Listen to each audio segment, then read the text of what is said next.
I do not understand something. Tetairoa McMillan, Okay. Luther Burton.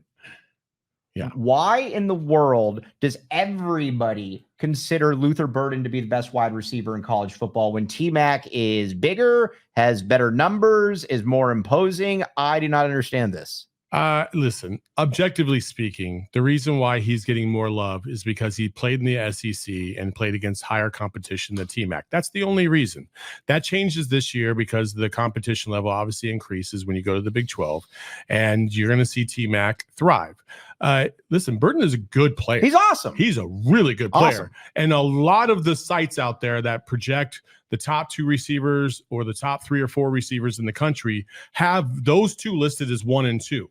And most of them have Burton slotted at 1 and T-Mac at 2. But that will change because there's going to be, listen, man, a lot of people didn't get to watch T-Mac play last year. You know why? Because he was on the fucking Pac-12 network. Right. That changes this year. Right. That all changes. So you're going to see a lot more T-Mac. He's going to get a lot more love. If he balls out these first couple games, guess what? He skyrockets all the way to the top of the list in terms of the wide receivers.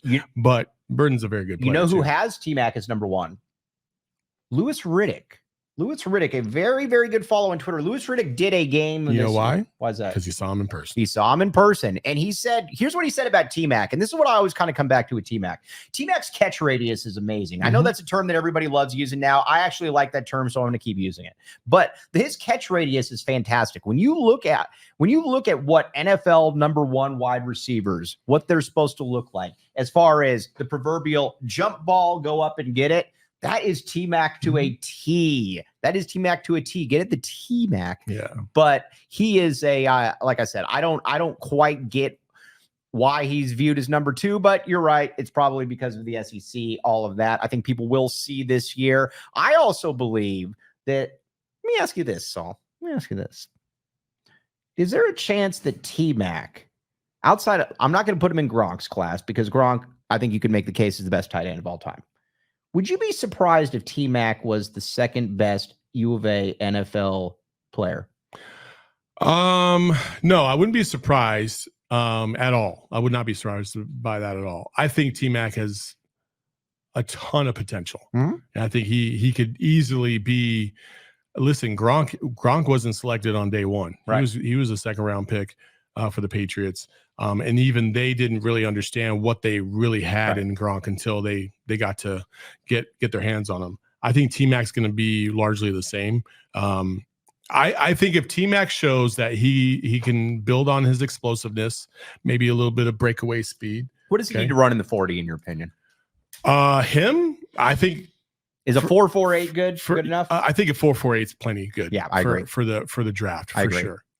If he wants to really separate himself, he could be in that low 4.3 range, and then he would easily separate himself. Because what's going to be interesting is to see what he measures in and weighs in at, because he's going to measure in at 6'5". He's not 6'2.5". No, he's not any of this stuff. He's not one of those fake heights. He's legitimately 6'5.5". He's probably not quite as tall as Jacob Franklin, but he is also very tall. I really would like to see him develop physically a little bit more. And I think that's, obviously I think that's what the work he's putting in right now. I think his route running is clean. It can get a little crisper.